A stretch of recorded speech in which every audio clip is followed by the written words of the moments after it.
नमस्कार मित्रों, मैं रमाशंकर सिंह ठाकुर आप सबका स्वागत करता हूं। आज हमारा विषय है अपरिग्रह, जो यम के अंतिम नंबर में आता है।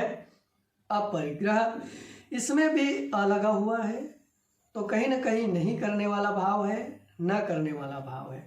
तो क्या नहीं करना है? अपरिग्रह, परिग्रह करके नहीं रखना है, संग्रह करके नहीं रखना है। तो क्या संग्रह करके नहीं रखना है, कितना संग्रह करके नहीं रखा है, इसको थोड़ा सा समझ लेते हैं।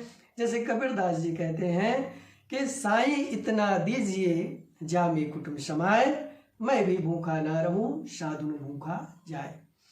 वो इतना ही संग्रह करने का भाव रखते हैं, इतना ही रखना चाहिए, इससे अधिक की संग्रह नहीं रखना चाहिए, इतने से अधिक की इच्छा नहीं करनी चाहिए। एक और संस्कृत के श्लोक में आया है, यावत व्रेज जठरम तावत स्वत्वम हि देहिनाम अधिकम यो विमन्यते सस्तेनो दंडमर्हति। जितने में पेट की आग बूझ जाए, जितने में जठराग्नि शांत हो जाए, उतने ही संग्रह करके रखें। उससे अधिक रखना स्तेन माना जाएगा, चोरी माना जाएगा, और फिर हम दंड के अधिकारी होंगे। तो जितनी हमारी आवश्यकता है उतने का ही संग्रह करें, ऐसा है। फिर आवश्यकता सबकी अलग अलग है, कोई कहे मेरी इतनी की आवश्यकता है, कोई कहे इतनी की आवश्यकता है। तो जैसे कबीरदास बताए उसके अनुसार जांच कर सकते हैं संस्कृत के श्लोक में, और उसको कम कर दिया। फिर एक जगह मैं और कहीं सुना था कि किसको आप वेस्ट मानेंगे, कहेंगे किससे, किसको हम कहेंगे कि ये संग्रह किया हुआ है। तो उसने एक एग्जाम्पल से बताया कि अगर आपके घर में कोई ऐसा सामान है जिसका 6 महीने से उपयोग नहीं हुआ है, तो वह वेस्टेज है, वह कूड़ा है, उसको घर से हटा देना चाहिए, उसको दान कर देना चाहिए, दे देना चाहिए उसे दूसरे को। तो हम ना जाने कितने चीज संग्रह करके रखे हुए हैं जो वर्षों से जिनका उपयोग नहीं हुआ है।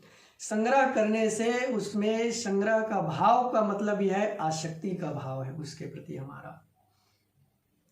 संग्रह का भाव यह है बहुत गहन आसक्ति है उसके प्रति हमें, इसलिए हम नहीं छोड़ पा रहे हैं।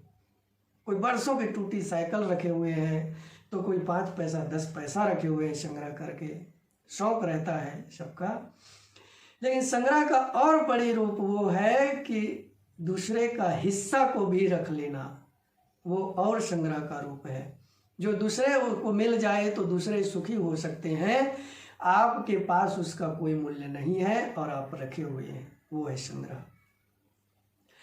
अगर हम अपरिग्रही हो जाए तो क्या होगा? उसके जवाब में महर्षि पतंजलि कहते हैं कि अपरिग्रह स्थैर्य जन्म कथनता सम्मूढ़।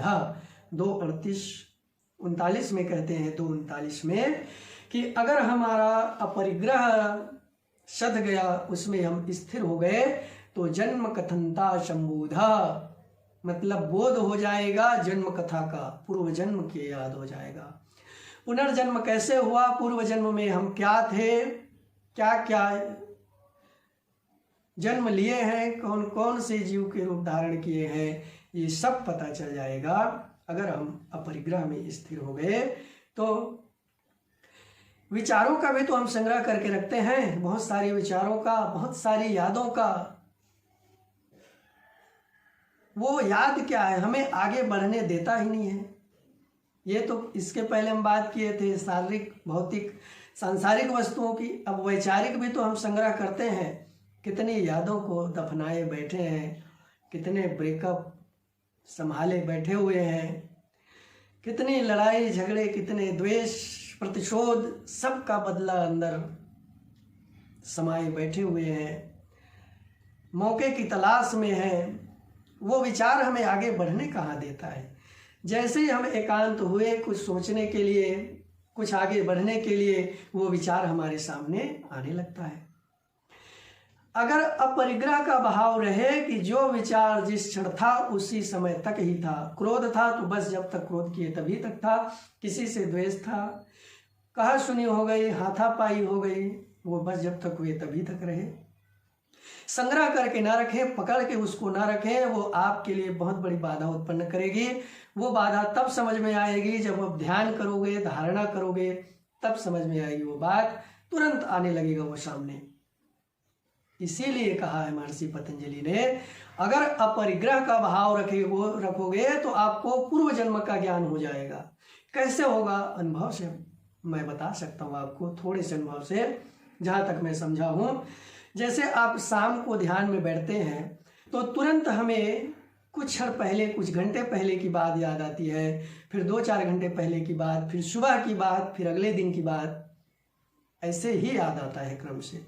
तो मैंने अनुभव किया कि अगर हम अगले दिन ऐसा कोई कर्म ना करें जो हमें परेशान करे, याद आए अलग बात है, परेशान भी करता है, तो कोई हम नया संस्कार क्रिएट ना करें जो हमारे मन में स्थायी रूप से जमा हो सके और नित्य प्रति ध्यान करते रहें, तो अगले दिन फिर ध्यान किए और उस दिन कोई ऐसे टाइप का संस्कार नहीं किए जो मन में छाप पड़ गई हो, तो फिर जो पहले दिन जहाँ तक विचार किए थे उसका पहले वाले दिन का विचार आएगा।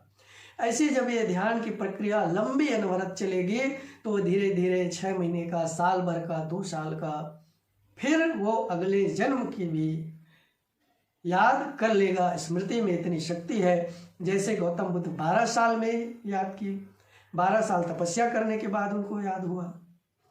तो वो संस्कार धीरे धीरे नष्ट होने लगता है, नया संस्कार ना बन पाए और पुराना संस्कार मिटते रहे, धीरे धीरे ध्यान के माध्यम से निकलते रहे। वो निकलेगा कब? क्योंकि हम संग्रह का भाव उस विचार में भी है। अगर उसमें भी हम अपरिग्रह का भाव अपनाएं तो निश्चित रूप से जन्म कथनता संबोधा जो पातंजलि योग सूत्र में कहा गया है वो संभव है। मुझे विश्वास है, आप भी विचार करेंगे तो आपको भी विश्वास हो जाएगा। ये है अपरिग्रह। तो वस्तुओं का भी और विचारों का भी, दोनों को पकड़ के नहीं रखना है, दोनों को संग्रह करके नहीं रखना है। विश्वास है आप सब समझ गए होंगे। अगर मन में कोई प्रश्न है तो कमेंट में अवश्य बताएं, उसको अगली वीडियो में लेने का प्रयास किया जाएगा। बहुत बहुत धन्यवाद।